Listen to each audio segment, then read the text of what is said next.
Good morning. My name is Hermann Pretorius. I'm the Institute of Race Relations Head of Strategic Communications. I will be chairing this morning's session, and let me perhaps quickly tell you what it is about. South Africa is in a crisis of leadership and of policy. We see many cheap and superficial descriptions about what's wrong with South Africa. Some say it's racism, some say it's corruption, some say it's inequality.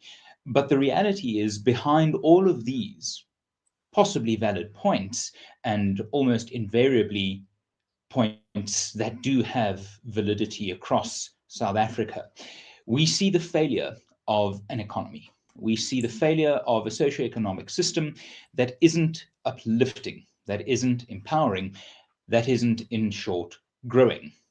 When South Africa experienced strong economic growth 20 years ago, those in power saw the result at the ballot box. Yet, 20 years later, with a stuttering economy, with stagnant growth levels, with effective depression at the rate of per capita GDP, we see a different result. And we see flux in the situation, a search for solutions. That is what birthed the IRR's Blueprint for Growth annual series, a series of 8 papers published and updated every year that gives the basics, the essentials, the recipe on how to achieve economic growth. Today, we are publishing the 2025 edition of the Blueprint for Growth paper on infrastructure. The author of that paper, Anlu, is joining us this morning to take us through the presentation. After my introductory remarks, I will hand over to Anlu, and then I will re-enter the conversation to chair the Q&A session once her presentation is complete. Thank you for joining us. Thank you for believing in what SA can be, in believing in economic growth, and we hope you take this message to wherever it is that the message needs to be heard. Anlu, over to you. Thank you. Thank you very much, Hermann, and welcome to all of you in the audience.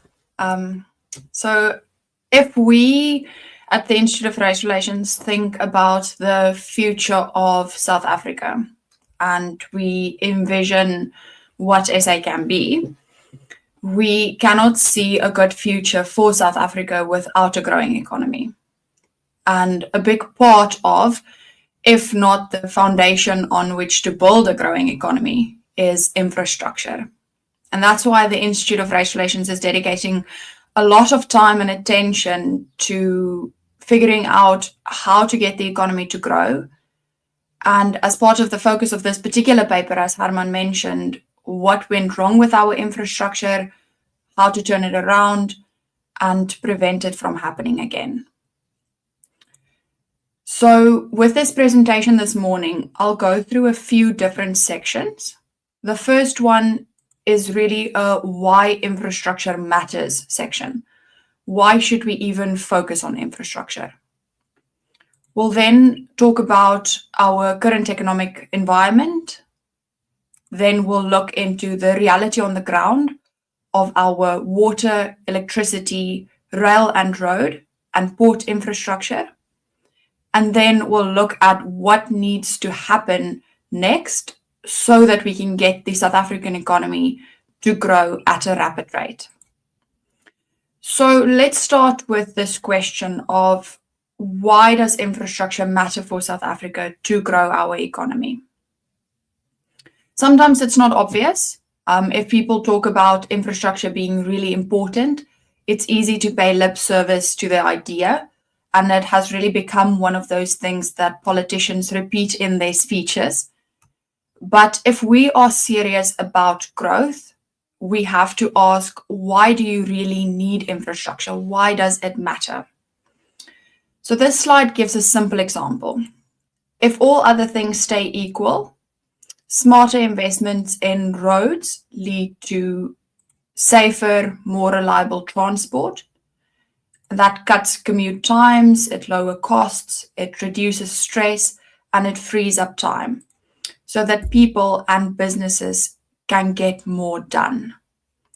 And you'll notice that I didn't say more investment in roads, I said smarter, and that's deliberate.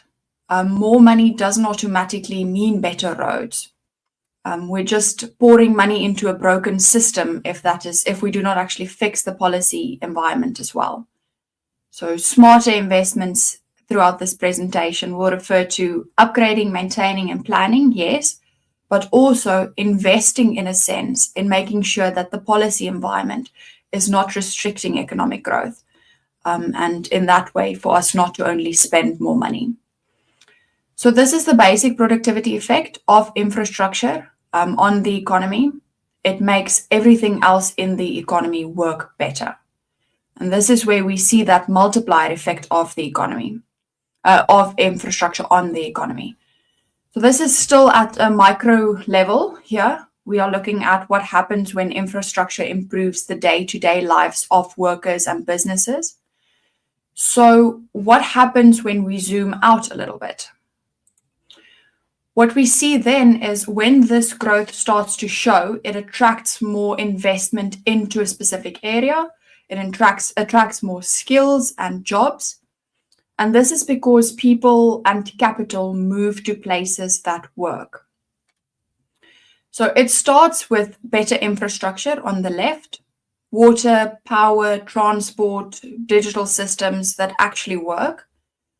Those enable more productive workers and businesses, which attracts capital and investments. And as capital flows into these areas with working infrastructure, they become more attractive to other businesses and other workers. So you get more jobs and skills and investments. And this is how entire regions develop. Infrastructure creates a platform for growth, and that growth draws in even more resources. And this also explains why development often clusters. Growth pulls in more growth, but only when those basics work. And of course, the opposite is also true. When infrastructure breaks down, it doesn't just affect one sector in the economy, it drags the entire system down. And unfortunately, that's the reality in much of South Africa today. So we've had a look at why it matters. Let's have a look at this economic context that I just mentioned. So the current situation in South Africa is that we've got very low economic growth, hovering around 1% per year. Over the past 15 years, South Africa's per capita income has also shown very little growth. In 2008, it stood at roughly $12,628. But by the end of 2024, it actually only increased marginally to approximately $13,000. And this is only a 4.4% increase over the period of 16 years. And if you compare that to other emerging economies, such as that of Vietnam, which saw an increase of 117%, or Bangladesh, which saw 164%, it really is remarkable. We see in many of these other economies to which we compare ourselves that their growth was fueled by market liberalization and strategic investments, particularly in infrastructure. We've also got very high unemployment levels, above 30% unemployment, and that's one of the world's highest unemployment rates. This is about 8 million people, unemployed people, and many of these people have been unemployed for a long time. And the reality of unemployment is that these people depend on others for income, especially if they can't find a way to hustle and generate an income. And if you don't have a job, you have very few opportunities to actually shape your own future. Then we've got very high debt levels. We've crossed the 76, nearly 77% of GDP level this year. This is the highest point it's been since 1947. And the cost of servicing this debt consumes 22 cents of every rand that the government collects in tax. And this restricts economic growth by actually tying up public finances in servicing our debt. And then, of course, we're still in a situation where investors are a little bit skeptical about putting their money into South Africa. Much of this is because of policy. The state of our infrastructure today isn't just the result of bad luck or South Africa not having enough money. it is the result of policy choices. Who owns the resources? Who gets hired? Whether maintenance is done or not. All of these decisions reflect the political and ideological priorities of those people in power. And if we want to fix the problem, we have to first understand that link. And once we do, then we can seriously talk about the kinds of reforms that we actually need. And then, of course, while the 2024 elections and the subsequent formation of the Government of National Unity initially sparked some cautious optimism, the political mood has shifted. The GNU has come close to collapsing on multiple occasions, and it now seems more a matter of when than if one of the partners will leave. So this situation significantly impacts our infrastructure, and our infrastructure forms the backbone of our economic activities. So without well-maintained roads, ports and rail networks, stable energy, reliable water supply networks, maintaining and achieving economic growth will be an uphill battle. And for this reason, any comprehensive reform agenda needs to include infrastructure as a priority. So gross fixed capital formation is really a useful measure in establishing whether there is confidence in a country's future. Our gross fixed capital formation gives us a sense of how much is being spent on things like infrastructure and buildings and machinery. So the type of investments that expand the economy's productive capacity. So if you think of gross fixed capital formation as a long-term vote of confidence, then when it increases, it means that firms in government are willing to bet on the future. And when it falls, it means that the future looks a little bit too uncertain, perhaps too risky. And this graph really gives us it's a telltale, a sobering story. So the National Development Plan sets a total gross fixed capital formation target of 30% by 2030. If you have a look, there we go. Since 1994, 20% has only been achieved once, and this is right over here in 2008. And currently, our gross fixed capital formation for 2025 is projected to rebound or increase by 5% growth. It contracted last year by 3.6%. And already in the first quarter of this year, it contracted by 1.7%. So it really puts a little bit of a damper on the hopes for recovery. So there we go. South Africa's fixed investment ratio is also important because if we are to actually achieve that goal that the NDP or the National Development Plan sets, then the public sector's investments need to increase from 4.1% of GDP to 10% in the next 5 years. And private sector investment would need to increase from 10.8% to 20% of GDP by 2030. So now that we understand why infrastructure matters, we understand the economic environment in which we operate, we can have a look at the reality on the ground. And for this, we're going to divide it, as the paper does, into 4 sections: water, electricity, rail and road, and ports. We'll discuss rail and road and ports separate, but when we get to the solutions, we discuss them together. Okay.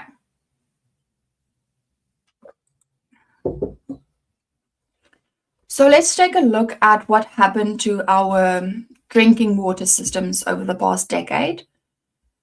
These are the findings from the Blue Drop report. It was initially done in 2014, or published in 2014, and the latest round presents the findings of the 2021-22 audit cycle, and it gives us an idea of the current state of water supply systems in the country.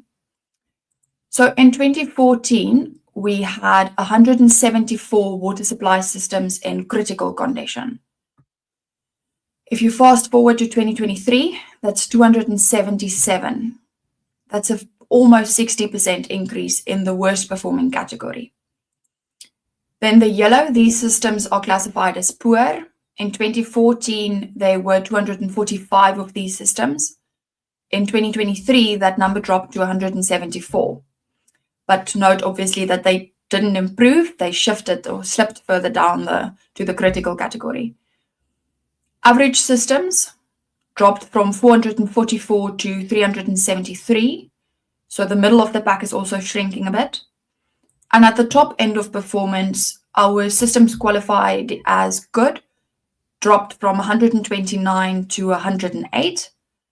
And those that are considered excellent or who receive a blue drop certificate, as it's called, they score above 90% on a series of scores and categories that's been set up. Those reduced from 44 to 26. So as of 2023, only 26 nationally water supply systems qualified as in excellent condition.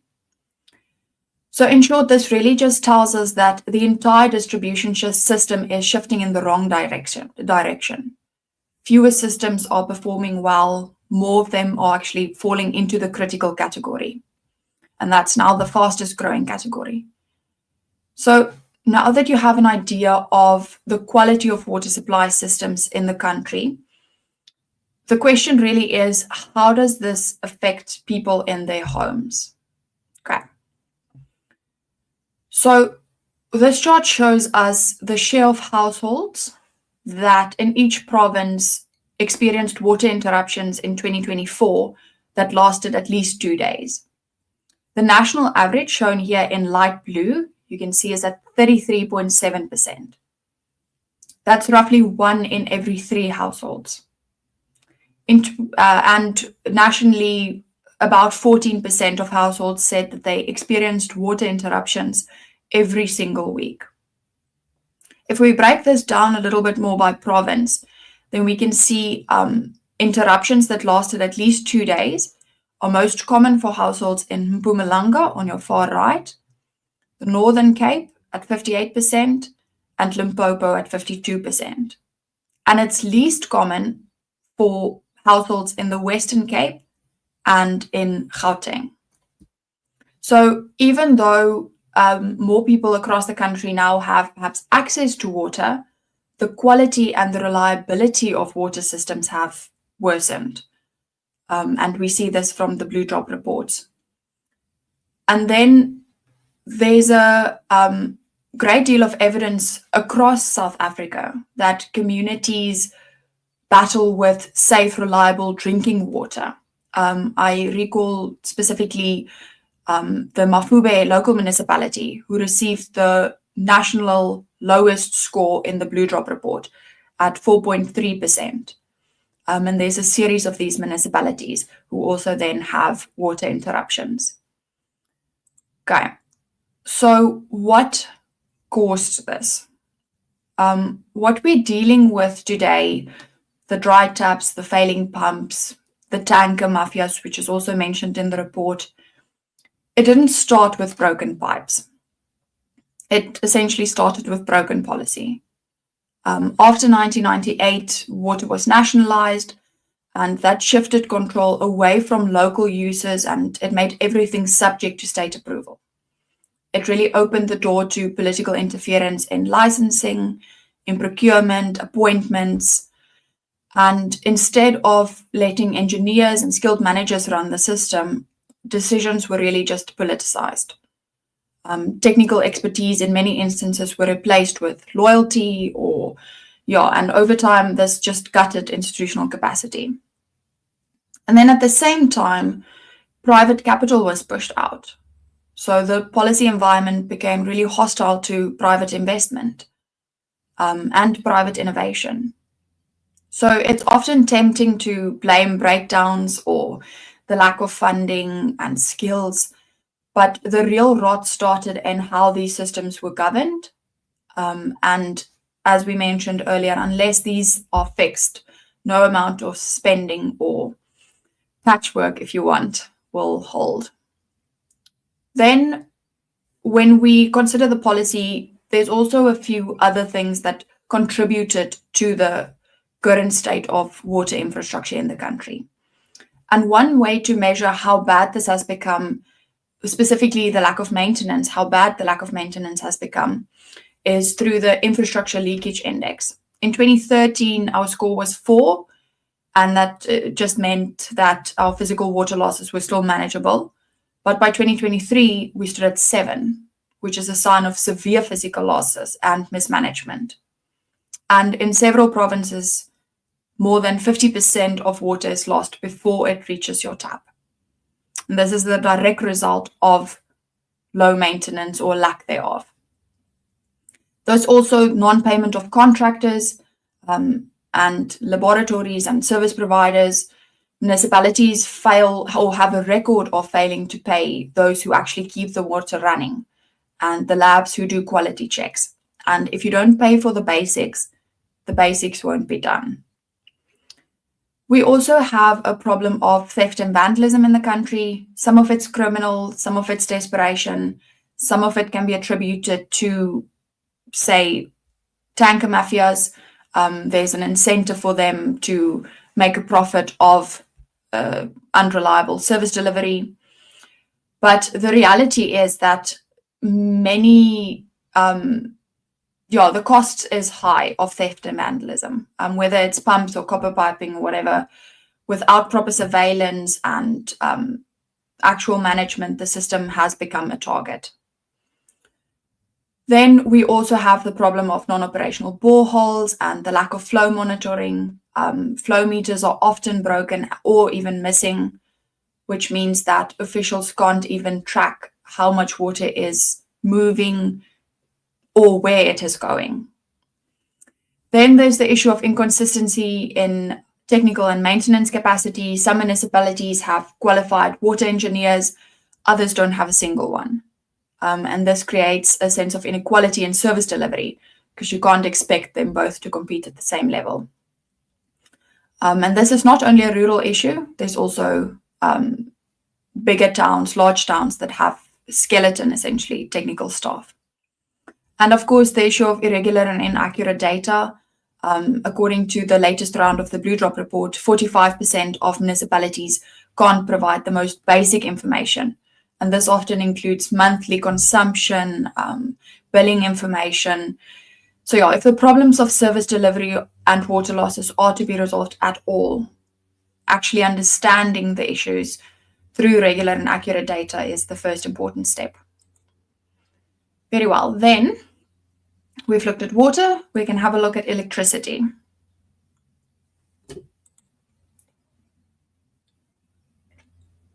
So the state of South Africa's electricity supply system is really captured by the energy availability factor. And this is a measure that expresses the share of installed generation capacity available to produce power. So it's a measure that takes account for energy losses, whether it's from planned or unplanned or equipment failures, so forth. So the graph does not go back that far, but for reference, in 1999, the EAF, or energy availability factor, stood at 91%. So when the first rounds of the power crisis hit in 2007-08, the EAF was still at a respectable 84-ish. Then in 2012, it dipped below 80% for the first time. There we go. And then in 2018, 2019, you can see it dipped below, it's starting to dip below 70%. And then it reached 56% in 2022-23. In other words, over the course of this period outlined, the EAF has fallen by 35 percentage points. So then since 2023, when we had our peak of load shedding, in 2024 and also the first half of this year, 2025, things have leveled off a little bit. We're at about 58.5%, 59%, slightly better than the lowest point. And this has kept load shedding a little bit lighter. But yeah, we should not fool ourselves. 58% is nowhere near a healthy or reliable system. And the system is still fragile. Unless we fix the underlying issues of planning and procurement, we'll be right back where we started. And on top of the energy availability factor, we also have this, and this figure depicts the electricity tariffs that has been rising at a rate far above that of inflation. So not only has power been less readily available, it has also been more expensive. Between 1988 and 2008, when the electricity crisis started, Eskom's tariffs didn't keep up with inflation. It was partly by design. The government policy by that time aimed to keep electricity a little bit more affordable for poorer households. But yeah, so Eskom had also excess capacity in the early 1990s. And so they didn't have to invest in building new power stations until the 2000s. So over those 2 decades, electricity prices went up by 223%, and inflation rose at 335%. But that all changed around 2008. So from 2007 to 2022, electricity tariffs increased 653% compared to 129% inflation over that same time. And in real terms, that means that electricity became 4 times more expensive in 14 years. So why did this happen? What caused this? So the initial crisis arose from a failure to invest in generation capacity. By the time newer power stations had then been commissioned, the shortages has really been, load shedding was part of everyday life. And then the newly built stations significantly exceeded the budgets, and they took far longer than they were expected to complete. And when they were actually finalized or completed, many of them had design flaws. And much of this came from the fact that power stations like Medupe and Kusile was giving benefits to cronies and cadres, essentially. So Eskom was also, this is still on the policy side, all these, what caused this, will have a policy aspect first, and then we'll get to some of the other ones. But Eskom was also used to promote the goals, many other goals other than actually producing power. And this included the government's empowerment agenda through things like procurement. And yeah, for that reason, it became a central site for corruption. And then, of course, there's the long-standing reluctance to, which can be probably ideological, but reluctance to include private investment and private provision for electricity. For years, any attempt to bring an independent power producer or to let households feed electricity back into the system or the grid, they were endless delays and outright rejection. The state really wanted to keep Eskom's monopoly intact. So even while the utility was struggling to keep up, this was only started around 2021. The private sector was permitted to, well, not around, in 2021, the private sector was permitted to operate or operate generating facilities of up to 100 megawatts. But that cap was removed the following year. So yeah, the story here again starts with bad policy. Decisions made at the top undermined the system long before the first rounds of load shedding. And like water, the institutional capacity was actually just hollowed out. Political considerations really shaped both the leadership and the investment direction of Eskom. We can then move on and have a look at our rail and road. So what you're seeing on the screen here is a graph that shows the payload volumes over time from 2013 to 2024. The trend is relatively clear here. Rail has shown no growth, a little bit of collapse, in fact, and over the same period, the road freight has really picked up the slack. In 2013, rail was carrying over 210 million tons. That's now down to around 160 million. Road, on the other hand, jumped from 521 to around, at its peak, 862 million tons. And this tells us two things. One, road freight has benefited massively from Transnet's failure.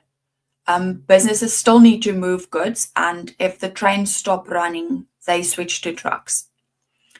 But second, it's not a cost-free shift. More trucks on the road also means more damage to the road infrastructure. It means more congestion. It means more crashes and higher emissions. A freight train uses less than a third of the energy that's needed to move the same tonnage, and distance, but by truck. So as rail collapsed, the road really had to absorb the pressure, and by 2023, the road and rail freight ratio hit 8:1, which means that every 1 ton moved by rail, 8 tons were moved on the road. So on the surface, it looks like the system adapted, but the shift comes at the cost of heavier traffic and more road degradation and fuel costs. So what the next slide does is it zooms in on why the shift from rail to road is not sustainable and why things like rail and road have economic consequences. So the question is, what happens when freight moves onto roads? And the short answer is costs goes up, safety goes down, and the economy essentially pays the price. On the graph there, you can see it's one example of, over the same period we just measured, the number of truck hijackings increased from 991 to 1,976. And then also moving cargo by road means higher fuel use. So there's perhaps more frequent breakdowns, more wear and tear on vehicles. And all these things need to be considered when you cost for logistics. All of this then filters through to higher prices for consumers and more uncertainty for producers. So if you are a manufacturer or a miner or a farmer, these are things that directly affects your investment decisions. And when the bottom line essentially is that road freight is not only more expensive, it's also more exposed to policy failures. So when the health of our rail system is not what it should be, the rest of the economy essentially pays the price. We'll move on to our ports before we discuss perhaps some reasons why this happened. My transition's also slow, so I can take a sip of water. So South Africa's port performance continues to fall behind. This affects our ability to trade competitively. It undermines our confidence in the broader supply system or logistics network, which affects investments in the country. The rankings that you see here is from the World Bank's Container Port Performance Index.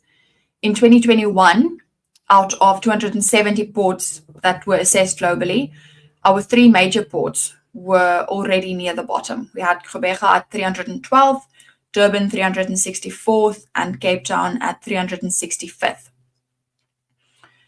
For the 2023, despite a little bit of a bigger sample, our ports really did much worse. Cape Town dropped dead last at 405th.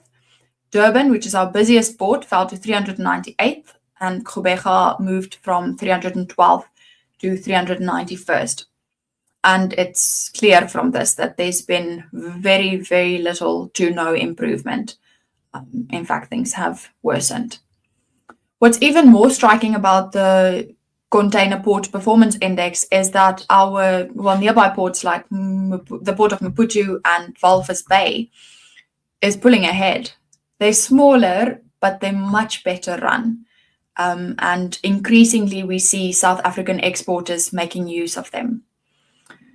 The failure to reform port operations is really hurting us, and it's not just the ranking issue.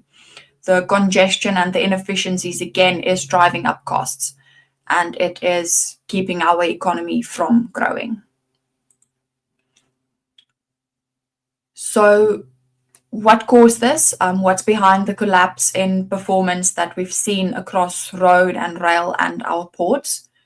Again, it starts with bad policy, poor decisions at the top, including overregulation, mismanaged state control, distorting prices. It broke the system long before theft and equipment failures came into play. Then there's also the gap between promises and delivery. We've heard plenty about reform, but we see very little actually changing on the ground. So there's this mismatch between the talk of and the plan of and the actual capacity to implement it. A third driver is the complete breakdown in coordination. There's for a long time been very little communication between departments, between Transnet and its subsidiaries, or even between the government and the private sector.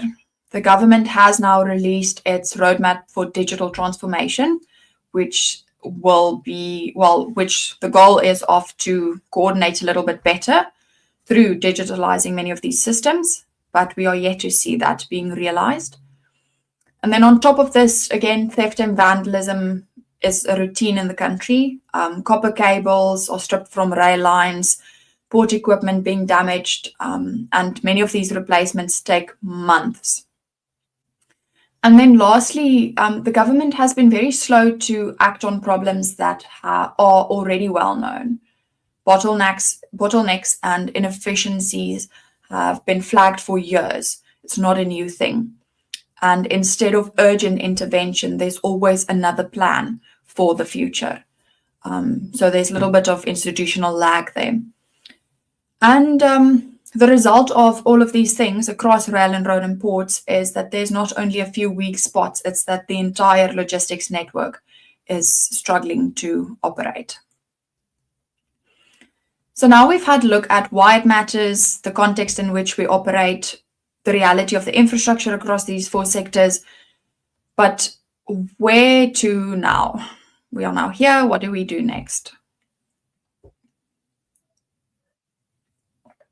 So the report really keeps its strongest language for corruption and cadre deployment and unqualified leadership and staff. We have to explicitly say that no investment or technical intervention will deliver any lasting results without competent, honest management. Before we talk about infrastructure solutions and funding and timelines and whatnot, we need to be clear about the policy environment breaking the system. And unless that changes, nothing else will hold. So we need to see the public service that actually serves the public and not some party. And this means ending or depoliticizing interference in appointments and restoring basic professionalism in state institutions. And the Institute has also dedicated a paper or a report on this topic. It's on the website. It's one of the Blueprint for Growth series. Then real reforms will also mean that we need to equip people with real skills. Our current CETAs and TVET colleges really fail at this. So we need to rebuild those systems around actual workplace needs and not necessarily those bureaucratic targets. We need to make sure that value for money matters. We can't afford procurement rules that ignore costs and quality or competence. We need to place that at top of our priority list. And we need to realize that the private sector is not an enemy. The government should be removing barriers that actually keep the private sector from bringing their capital and their skills. Remove barriers that keep them on the sidelines, help them to actually get involved. And then the most important here, we need to simplify our message. It needs to be this, that growth and delivery, or growth needs to come first. Not our ideology, not our factional interests, growth, because everything else flows from that. I'm going to run a little bit quicker through this. I'm not entirely sure how long I've taken, but when it comes to actually fixing our water infrastructure, the first step is competence. We need to appoint qualified professionals and remove those using water systems for political gain or personal gain. Corruption and patronage has no place in water delivery. Next, a quick win is reducing our non-revenue water. This means fixing our leaks, billing properly, cracking down on illegal connections. Those are basic steps to restore both service delivery and revenue. Some modeling done by the Department of Water and Sanitation said that if those urban water losses are reduced from 35% to 15%, and we get our domestic per capita consumption down from 240 to 170 liters per day, the country can move from the projected 10% deficit in 2030 to a 3% surplus. So non-revenue water is a serious issue. Then we need to open the door to more private participation through public-private partnerships. This is already working in parts of the country. We need to just allow more of it. There's something the paper explains, but there's something called a lease agreement or affirmage model. And basically the government keeps ownership of its infrastructure, so the pipes and the treatment plants or the reservoirs, but they bring in a private company to run the day-to-day operations, to manage the system and fix the breakdowns. So the private company doesn't own anything, but there's incentive in the compensation structure for them to deliver a quality service.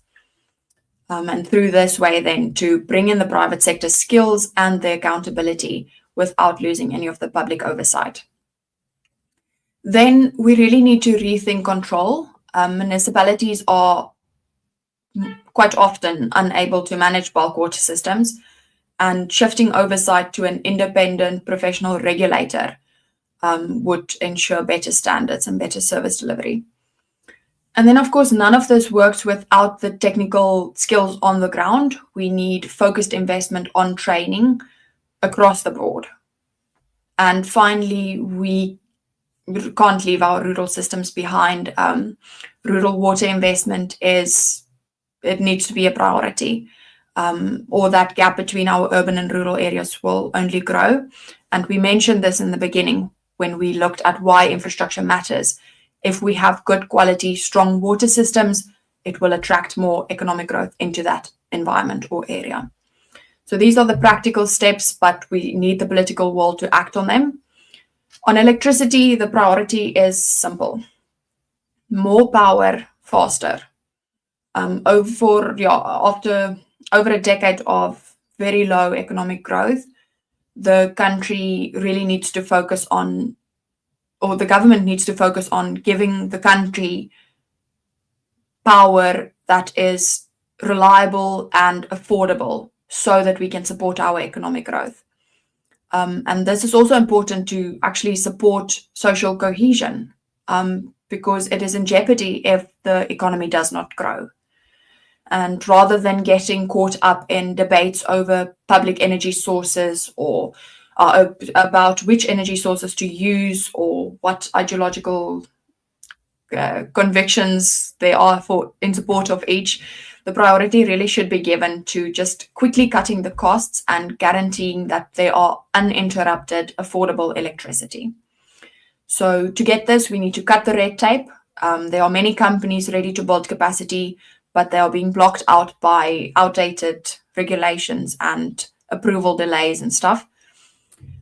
We need private players to be allowed to access the grid. They need to be able to generate power and sell it. And an important structural fix here is to split Eskom into 3 separate entities, which is in the works: generation, transmission, and distribution, so that it allows for really proper oversight over competition where it really matters. And we propose privatizing generation. The goal should be to create competition between Eskom's generation and that of independent power producers. So we can keep transmission state-owned and let it manage the grid to balance the national supply and demand. Same for distribution, maybe handled by a mix of municipalities and public entities, depending on the area. But generation, needs to be privatized. And then, public power producers we need to give them more autonomy. They need to be able to hire more staff and procure materials freely without political boxes that they need to tick. We need to tackle non-payment. This means more prepaid meters, better billing systems, stopping illegal connections. And finally, South Africa will need to push back against some of these expensive international green mandates. We can't meet climate targets while our economy is essentially on the brink of load shedding or not. We need that little bit of flexibility for us to actually grow first. And then some recommendations for railroads and ports. We'll need to start by reintroducing a dedicated railway police unit. Theft and cable vandalism is an issue for the entire economy. It's essentially economic sabotage. Concessions will have to be transparent. When the private operators are going to help upgrade our infrastructure, the rules will need to be clear and open to everyone. Excuse me. We also here need private-public partnership models that actually work. These models need to reflect local context and the volume of goods and capacity in that area. The paper does discuss some of these. I'm happy to come back to it. But for the sake of time, I'll just mention that some concession models, perhaps, or special purpose vehicles. Then repairs, we need to prioritize repairs. There are often extensive consultation networks. We need to streamline communication and consultations. And we need to, again, go digital. Many of the basic steps is tracking containers from the ports to the pack houses. That introduces a bit of efficiency into the system. So a couple of final thoughts. What are the basics that we want if the government wants to deliver on it? We want to turn on the tap and have clean water. We want to flick the switch and know there's lights that will come on.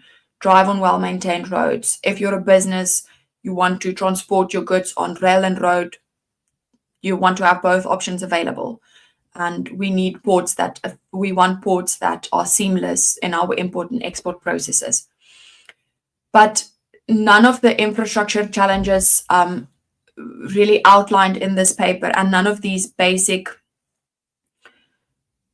things that we as South Africans want can be achieved without first reforming the policies that sit behind the leaky pipes and the stalled projects.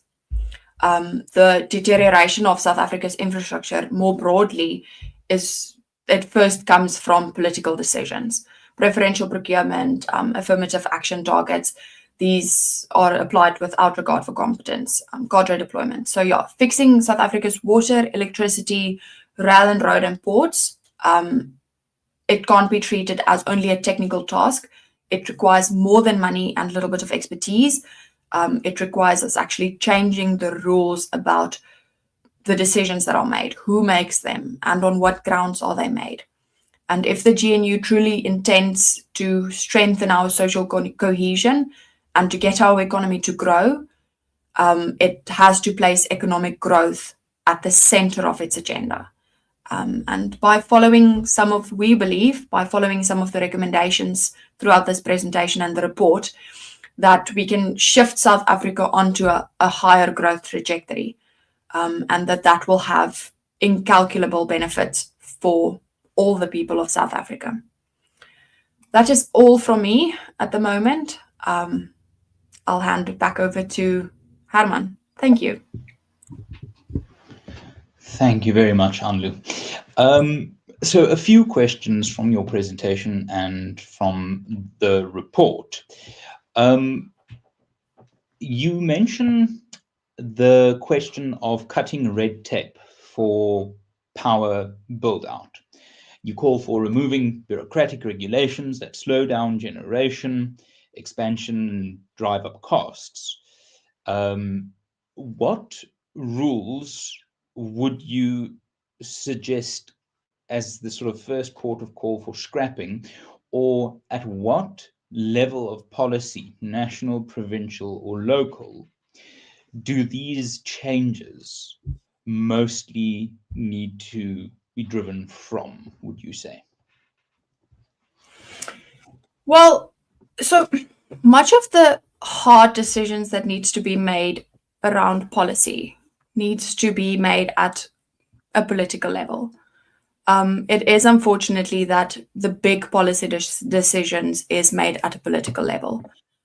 We need the policymakers to actually implement these changes. It's not something that us as the public can necessarily implement, but we can drive it. Having this report, having people repost it, having people actually speak to other policymakers, from that level of ground level interaction, we can actually help to drive changes. Because you vote for a political party that actually put forward your ideas. And if we vote for the parties that actually put forward the ideas and the reforms that we want to see, that is one aspect of one opportunity for us, at least, to drive change and to drive many of these policy reforms that we see. We have, for example, Operation Vulindlela, which has introduced many of these, like there is a couple of red tape reforms that they produce or that they propose, but we need public pressure to actually see accountability on many of these reforms. For way too long, we've seen the government being able to get away with talking about the issues, but not actually following through on them. So it really is not one level change that needs to come into effect. It is a broad economic, political, ground level change.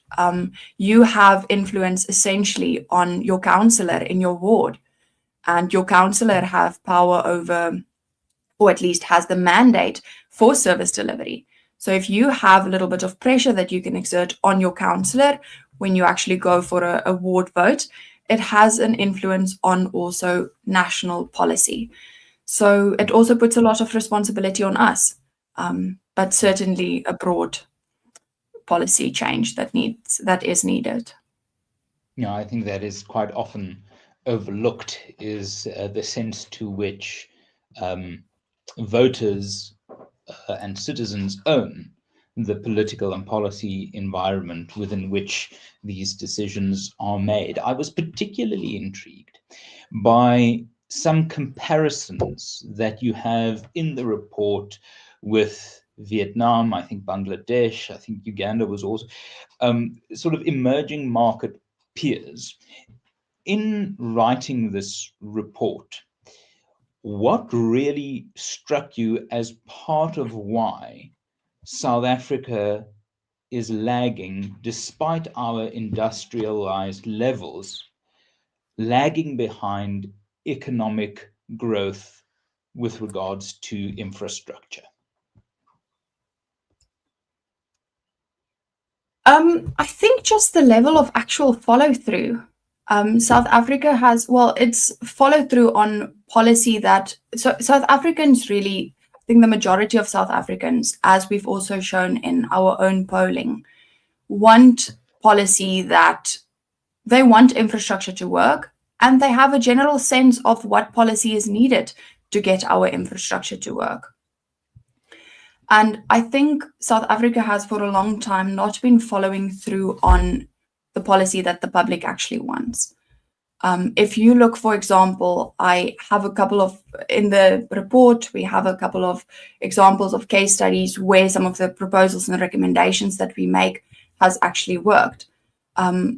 Electricity, for example, there's a number of developing economies or countries that have shown that broken state-run electricity systems can be turned around, and this only happens when there's a right mix of reform and public involvement or private involvement, excuse me. If I can use Uganda, for example, it's a very good example. Before their concession in 2005, the Uganda Electricity Board was struggling to deal with power outages. They were losing around 4 kilowatt hours for every, say, 10 that they were actually producing. And then after unbundling, and they went into a 20-year concession model, their distribution efficiency increased by 33 percentage points. It went from something like 50% to 80%. And their losses also decreased by more than half. So what we need is the thread that ties many of the countries that we've also looked at and the systems that they've implemented that has worked is that they know who is responsible for what, and they know how their incentives are aligned to their performance. And I think that's something that South Africa needs to mimic. Government at this stage has a very broad idea of all their responsibilities. But by actually having the private sector involved and responsible for one specific aspect of, say, a project, there's a lot greater opportunity for that, with built-in incentives, of course, for that private partner to actually deliver the kind of reforms that we want to see, the kind of services that we want to see. So I think we are lacking in the sense that nobody's entirely sure who's responsible for what. Some of the data that we've looked at, it's often difficult to firstly find the data, but then to actually establish which government entity is responsible for it. If you go and have a look at the hundreds of state entities that we have, it is very difficult to pinpoint which department is responsible for what. And then underneath all of these departments, there are various responsibilities for different goals set in different years and targets. And government is it's big. It's supposed to be complex, but having a clear sense of who is responsible for what aspect, and having incentives in it for actual good performance, I think is something that we've seen in many of these other countries and that we should mimic. I've got a question here from Jonathan van der Walt. For roads and rail, how big a challenge is the idea that roads create more jobs for small and micro transport businesses? How big is the challenge? Is that the question? Yes. Well, so if you look at the theory that if you look at why infrastructure is important, then it's a lot easier to actually simplify it and break it down to the ground level. So let's start there. If you look at the road that comes into your town, if that road actually operates, if there's no potholes in it, and you are an entrepreneur, you would like to open a new business, the chances of you attracting customers to that town is a lot higher if the road that leads to that town is better. But also, the chances of you being able to operate your business at a state that you are actually operating a successful business is much greater if you are also connected to the town next to you, which has a bigger factory. So it enables both transport. Now your workers can come into your town and they can actually come and work for you. But you also have access to economies of scale where the town right next to you have a lot cheaper production. You can actually buy your inputs a lot more at a more affordable cost, and you can then operate your business much better. So I think if we transfer that onto a larger scale, then we make that same assumption that more businesses will be attracted to one area the moment there is something like a better road. Because a better road also attracts, well, we mentioned jobs, we mentioned more businesses, but it also attracts bigger factories. It also attracts more consumers to that area. And then the quality of life also improves. So if you are a small business owner, your chances of making a success is much greater if you actually live in an environment and in a town that has road infrastructure that actually works and is maintained, of course. Yeah, no, absolutely. So a question on shipping lines. Shipping lines now levy a 3,850 Rand congestion surcharge per container at South African ports, if I recall correctly. What immediate relief measures would you propose to limit the scope or the impact of that surcharge, or even get rid of it entirely? What's the cause of that surcharge, according to your analysis, and what could be done to lessen it? Yeah. So the cause of it, let's start there. The moment a port doesn't operate at the level of efficiency needed, there's additional costs incurred. This comes both in the form of perhaps stock being lost because it had to sit in the terminal for a lot longer than expected or anticipated. It comes in rescheduling. If you arrive with your scheduled truck and the entire line is, the entire morning system is out of action or it is running behind, you perhaps have to return on another day. You have to come back tomorrow. Some people might actually cancel their orders. And this is not your one Amazon package. This is fruit farmers who have oranges in their truck that can't wait another day. So now there's a bigger responsibility on insurance companies because they are going to increase your insurance rates. If you claim back for your oranges lost, they will have to cover that, and there's an incurred cost on that. So that's the reason why, for example, at the ports, there's a cost that is incurred, an additional cost that needs to come in when ports don't operate efficiently. It's a lot harder to answer what I propose be done about it. And as I see it, given that I am not in the industry myself, it is a difficult thing to say, do this very small, very specific thing. But what we can propose is that they actually, so small things like those gantry cranes that actually lifts the container and puts it on the container stack. If you've ever driven past a port and you see those stacks, according to a report that the Western Cape government issued, I think last year or the year before, there was at one stage of the 23, something like 5 working. Having those cranes working is a big part of having a port operate efficiently.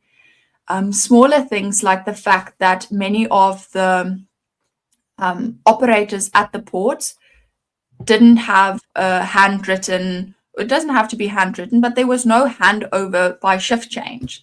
So you had to completely catch up where you are at in the schedule, which is such an inefficient, and it's such a small thing to actually correct. So those type of small things, and also get the private sector involved to actually identify these things. This report I am talking about is exactly an instance of where this was done. The Western Cape government sourced out a report to a private entity in which they asked, please identify these issues for us. And they did. So there's a series of, if you actually look into what needs to be done, a series of small interventions that are really not hard, that can change the entire efficiency of the port system. I think that is perhaps the note on which we can conclude, is that there is something to be said for a back to basics focus, is that if you see the infrastructure of a country as vital, as you said, the foundation of its economy, and you analyze it from that perspective, thinking how can we get efficiencies into the system, how can we make sure that turnaround times in ports are effective, how can we make sure that the basics, like a rail signaling system, is operational across the country. These aren't big things. They are collections and build-ups of small things. And I think the same applies to changes in policy. And this is something that the IRR has been saying for many, many years, is the reason we do our work, the reason we do our research, we publish our reports, the reason we issue drive and engage with decision makers isn't because we're expecting a massive turnaround, a 180 of the country from one day to the next.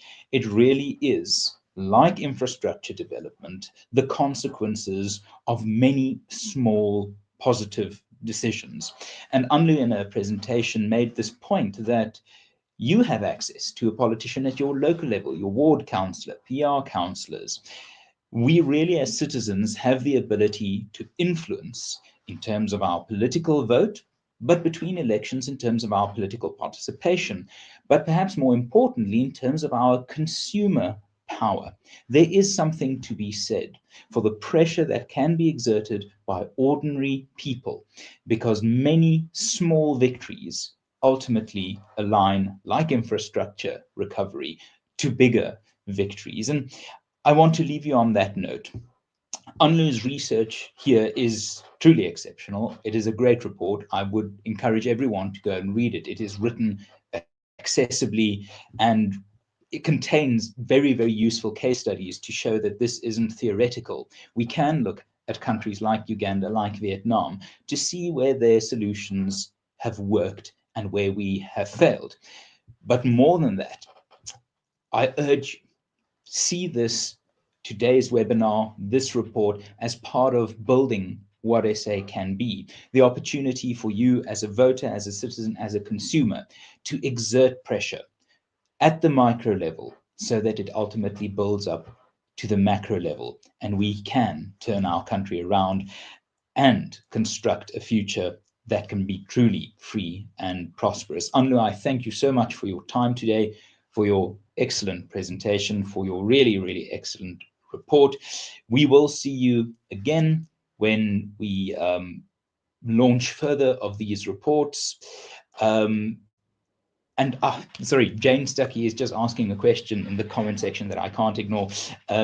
Has the IRR looked at a strategy for private sector to engage with local and district level government? Indeed, yes, with an eye towards the local government elections in 26-27. We will do more work on that. But what we try to do with these reports is to go upstream from politics. Our basic theory, our basic assumption that has stood us in good stead for almost a century is that political decisions are downstream from public environment and public opinion.